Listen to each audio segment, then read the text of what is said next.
আজকের গল্প পলি গুহর লেখা আদরিণী কন্যা। নানান রকম শারীরিক বাধা কাটিয়ে বিয়ের 10 বছর পর কন্যা সন্তানের মুখ দেখলেন প্রতিমা দেবী। শহরের নামকরা স্বর্ণ ব্যবসায়ী অভিষেক বড়ালের সাথে বিয়ে হয় প্রতিমা দেবীর। প্রতিমা দেবীর বাবাও ছিলেন একজন স্বর্ণ ব্যবসায়ী। বলার অপেক্ষা রাখে না, দুটো পরিবারই ছিল অত্যন্ত সচ্ছল। কন্যা সন্তান জন্মানোর পর দুই বাড়ির লোকজন অত্যন্ত খুশি হয়। অভিষেক বাবুর তো আনন্দ আর ধরে না। কন্যা সন্তানের মুখ দেখার পর মেয়ের নাম রাখেন আরাধনা। অনেক সাধ্য সাধনা করে সন্তান পেয়েছেন, তাই তিনি এই নাম রেখেছিলেন মেয়ের। তিনি মেয়েকে মেঘা বলে ডাকতেন। ছোটবেলা থেকেই মেঘা আহ্লাদে আবদারে বড় হতে থাকে।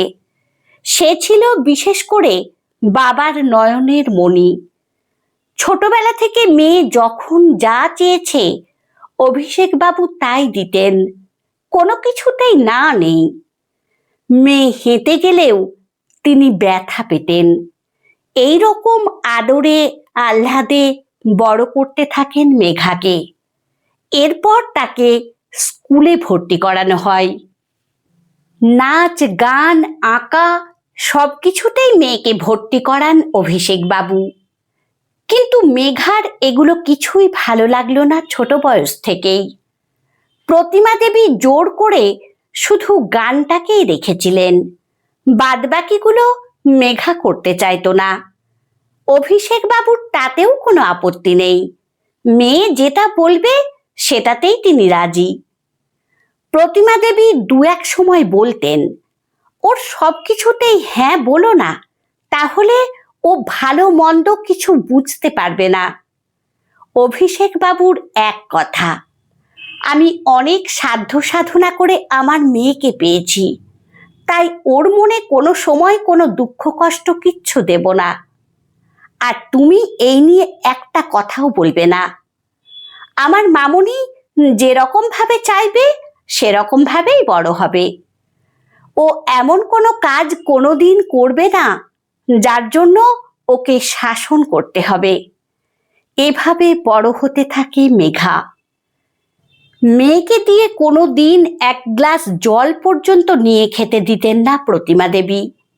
খুব ভালো গানের গলা ছিল মেঘার, কিন্তু সে গান গাইতে একদমই পছন্দ করত না, বিশেষ করে বাড়ির বাইরে গিয়ে।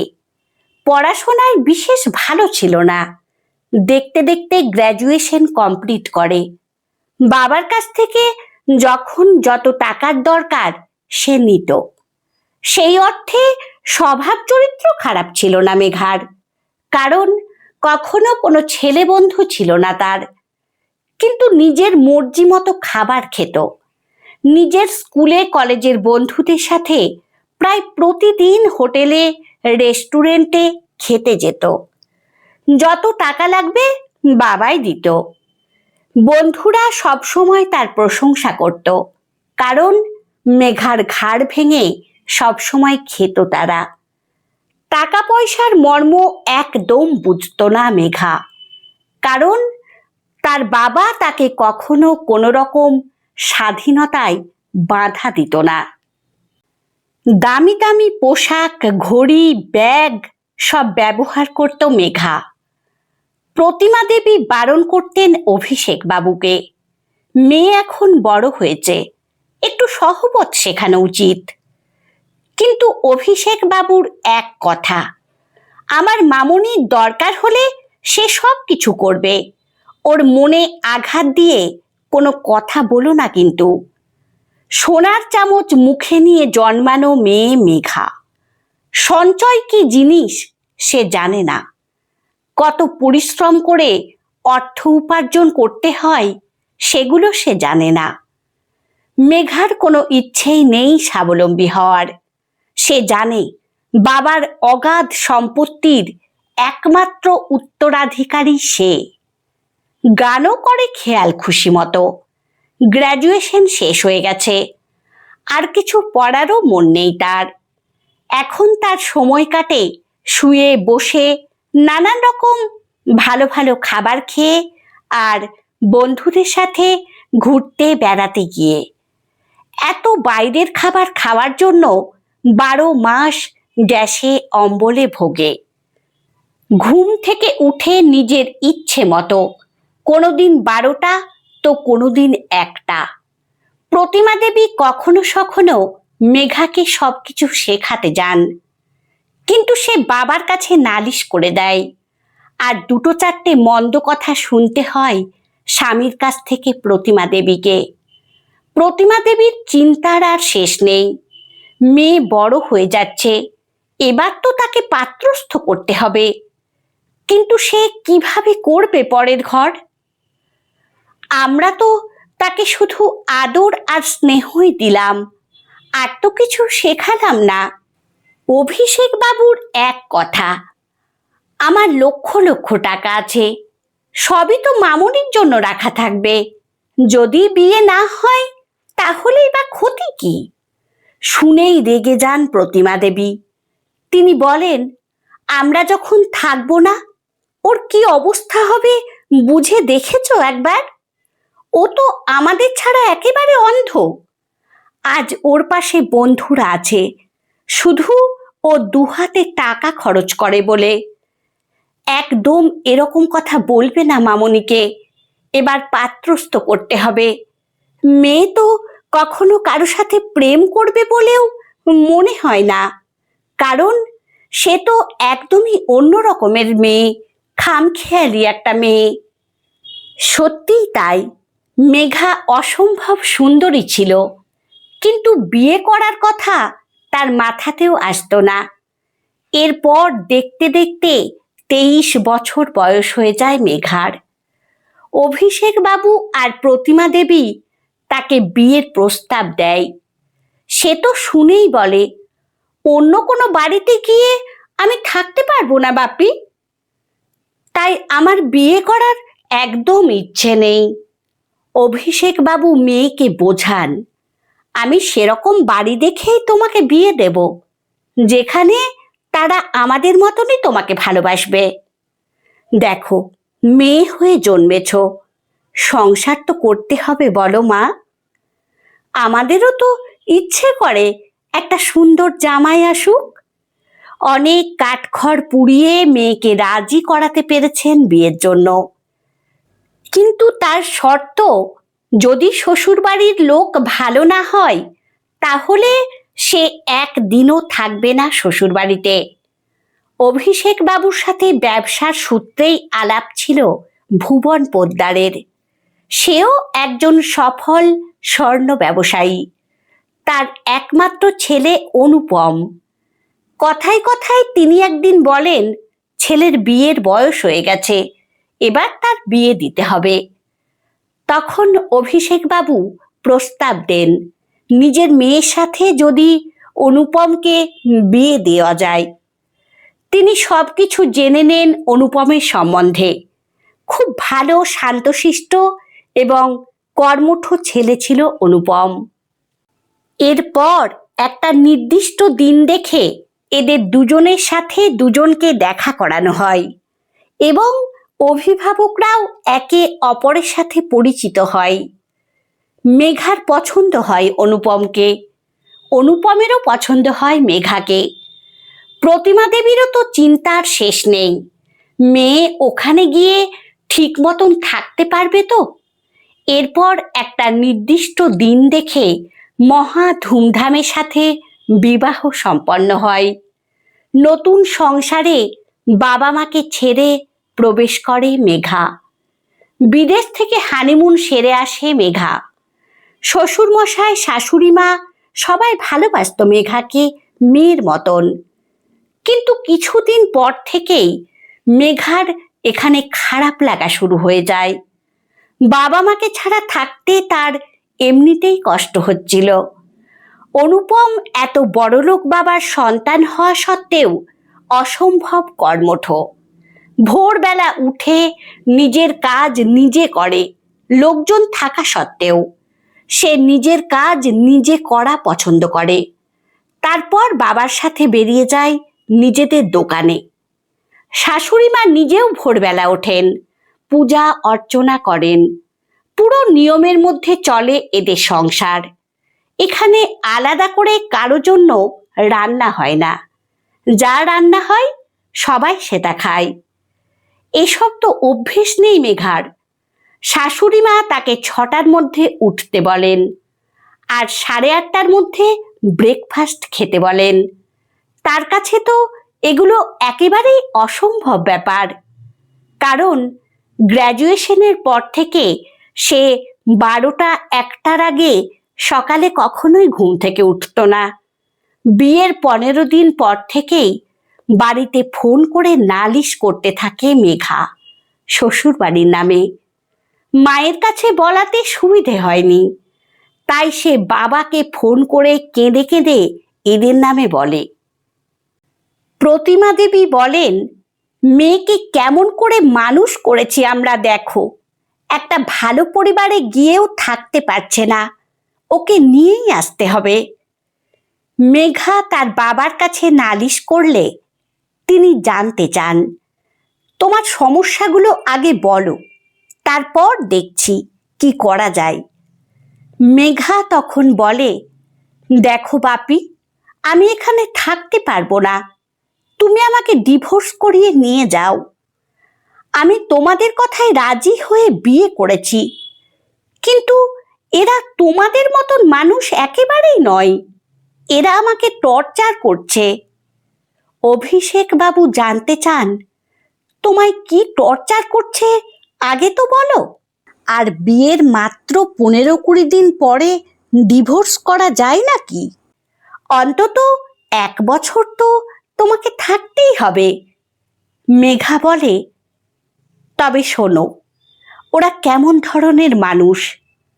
আমার শাশুড়ি মা ভোর 6টায় আমাকে উঠিয়ে দেয়, তারপর স্নান সেরে 8:30টার সময় ব্রেকফাস্ট খেতে হবে, তাও উনাদের মর্জি মতন।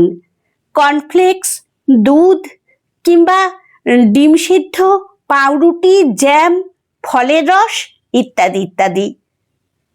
পিৎজা, বার্গার, পাস্তা এগুলো এখনো পর্যন্ত একদিনও খেতে দেয়নি। শাশুড়ি মা বলেন, ওগুলো খেলে মাসে 1 দিন দেব। ওগুলো টর্চার কিনা বলো? শ্বশুর মশাই বাজার করে আনেন, কিন্তু ছোট মাছ খেতেই হবে, বলেন চোখ ভালো থাকবে। 1 দিন মাত্র মটন হয়েছে, বলেন মটন মাসে 1 দিন খেতে হয়। এগুলো কি ধরনের কথা? এগুলোও তো এক ধরনের টর্চার। এত টাকা পয়সা থাকতেও খাওয়া দাওয়া একদম ভালো না এদের। অভিষেক বাবু জিজ্ঞেস করেন, আর জামাই কেমন?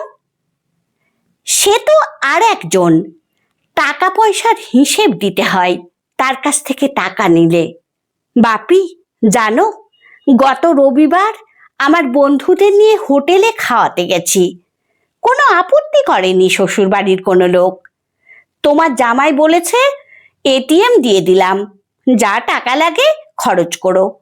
সবাই মিলে খেতে একটু বেশি টাকা খরচ হয়েছে। আসলে তাজ বেঙ্গলে নিয়ে গিয়েছিলাম তো, তাই 35,000 টাকা বিল হয়েছে। ও টাকার অঙ্কটা দেখে বলল, এভাবে টাকা খরচ করলে ওর সাথে ব্যবসায় জয়েন করতে হবে, তাহলে ও আমাকে মাস মাইনে দেবে, সেই দিয়ে আমি খরচ করতে পারবো। এইগুলো কি ধরনের অপমান বাপি? তাছাড়া তোমরা বলেছিলে না আমি গান জানি, আমার কাছে গানও শুনতে চায় তোমার জামাই।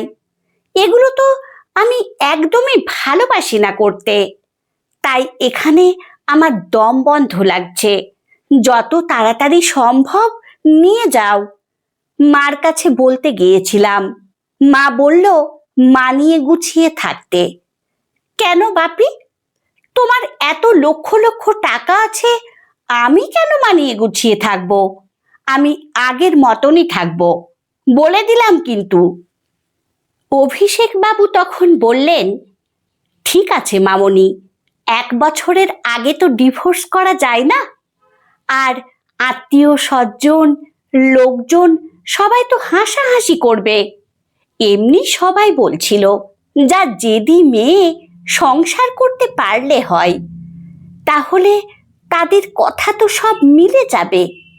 আমি তোমার মায়ের সাথে একটু আলোচনা করি, তারপর তোমাকে কালকে কল করব। ঠিক আছে বাপি, মা কিন্তু আমাকে এখানেই থাকতে বলবে। তুমি মাকে বলো যে আমার মামনি ওখানে কষ্টে আছে, বুঝলে তো? প্রতিমা দেবীর তো চিন্তার আর শেষ নেই। তিনি অভিষেক বাবুকে বলেন, মেয়ে এমন জেদি, ওদের কাছে বলে বিয়ে দিলেই ভালো হতো। এখন কি করবে? এই কারণে মেয়েকে নিয়ে আসবে? না গো, একটা বুদ্ধি এসেছে মাথায়, দেখি কাজে লাগে কিনা। আসলে আমরা তো মামুনিকে কিছুই শেখাইনি, তাই ওর নিজের মধ্যেই একটা জগৎ তৈরি করেছে। এরা কিন্তু খুব ভালো মানুষ। পরদিন অভিষেক বাবু মেঘাকে ফোন করে বলেন, দেখো মামনি, তোমার উকিল কাকুর সাথে সব আলোচনা করে ফেলেছি। সে বলেছে 1 বছর অন্তত ঘর করতেই হবে, তা না হলে ডিভোর্স ফাইল করা যায় না। আর এদের নামে জোরদার একটা অভিযোগও আনতে হবে। আমি বলি কি, তুমি এই 1টা বছর এরা যা বলে খুব কষ্ট করে হলেও সেগুলো সব মেনে নিয়ে সংসার করো। এরপর প্রায় যখন 1 বছর হয়ে আসবে, তখন ওদের সাথে খুব ঝগড়া অশান্তি করবে। ওরাও তখন উত্তর দেবে। সেই রকম ভাবে একটা ডিভোর্স কেস করা যাবে। এখন কিন্তু ওদের কথা শুনে তোমাকে চলতে হবে। আর এই 1 বছরের মধ্যে আমাদের কাছে কখনো নালিশ নিয়ে ফোন করবে না কিন্তু। আর তোমার হাত খরচ কত টাকা লাগবে আমি আগের মতন করেই পাঠিয়ে দেব। মেঘা বলে, না বাবা, আমার এখন বিয়ে হয়ে গেছে, আমি আর তোমার কাছে থেকে আগের মতন টাকা নেব না। ডিভোর্স করে যখন চলে যাব, তোমার টাকাতেই আমার সব অধিকার থাকবে। আমি এদের কাছ থেকে 1 টাকাও নেব না। একদিন অনুপম বলেছিল, বিয়ের পরে মেয়েদের বাবার কাছ থেকে হাত পেতে টাকা নিতে নেই, ভালো দেখায় না। ঠিক আছে বাবা, এই 1টা বছর কিন্তু তোমার কথা মেনেই চলবো। তারপর মা বললেও তুমি আমাকে রেখে যাবে না এখানে। সেইভাবেই চলতে থাকে মেঘার জীবন। আর 1 বছর হতে মাত্র 2 দিন বাকি। এর মধ্যে যতবার ফোন করেছে, মেঘা নালিশ নিয়ে ফোন একটাও করেনি। অভিষেক বাবু আর সাহস করে শোনেওনি। প্রতিমা দেবীর খুব ভয় করছে, আজকে মেয়ের সাথে কথা হবে। এইবার সে কি রূপ ধারণ করে, কারণ 1 বছর প্রায় হতে চলল। মেয়ে তার বাবার কথা মতো ওদের নামে কোনো নালিশ করেনি। অভিষেক বাবু মনে মনে প্রস্তুত আছেন, দরকার হলে মেয়েকে নিয়ে চলে আসব আর ওদের কাছে ক্ষমা চেয়ে নেব। এত ভালো একটা শ্বশুর বাড়ি পেয়েছিল মেয়েটা, এখন যদি থাকতে না পারে কি আর করব। ঈশ্বরের নাম স্মরণ করে মেয়েকে ফোন করেন অভিষেক বাবু। মেঘাকে যখন ফোন করেন, তার শাশুড়ি মা ফোন ধরেছে আর তিনি বলেন, দাঁড়ান, মেয়েকে দিচ্ছি, আপনার মেয়ে এখন ভারী ব্যস্ত।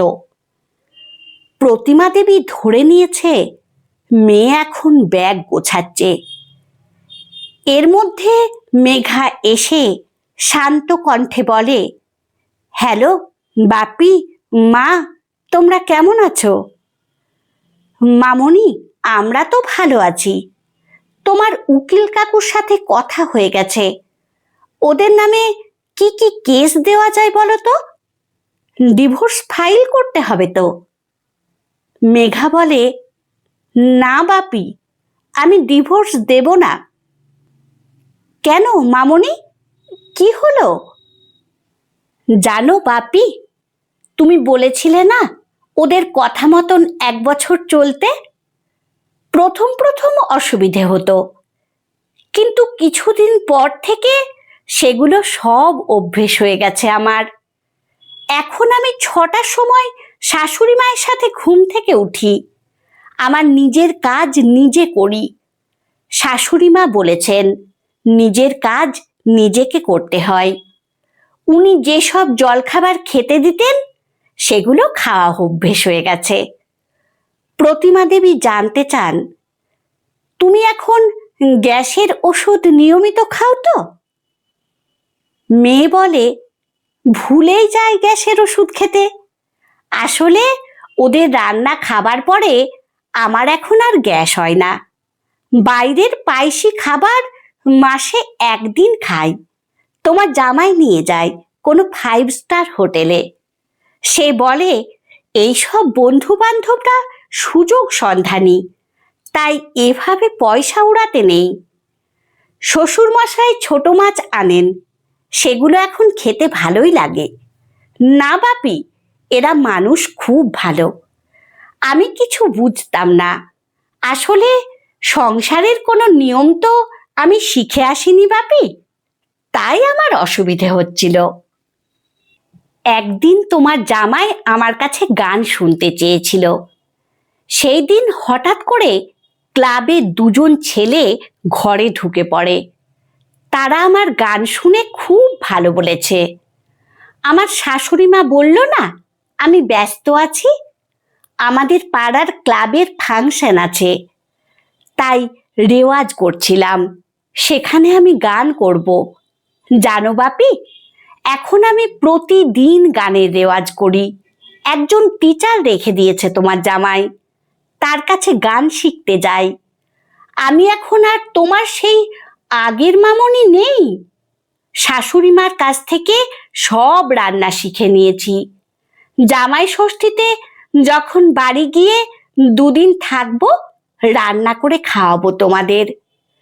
মা আর তুমি আসবে কিন্তু আমাদের ক্লাবের ফাংশন দেখতে। তোমার জামাই গিয়ে তোমাদের নিয়ে আসবে, আর কালকে সে তোমাদের ফোন করে বলবে। অভিষেক বাবু বলেন, তাহলে তুমি ভালো আছো তো মামনি? আমি খুব ভালো আছি বাপি, আমায় নিয়ে একদম চিন্তা করবে না। চোখে জল চলে আসে প্রতিমা দেবীর। অভিষেক বাবু বলেন, আর কোনো চিন্তা নেই আমার মামনিকে নিয়ে। তিনি তখন বলেন, আসলে জানো তো, আমরাই মেয়েকে অনেক আদর দিয়েছিলাম, কিন্তু কোনো কিছু শেখায়নি, তাই মামনি জানতেই পারেনি সংসারে কিভাবে থাকতে হয়।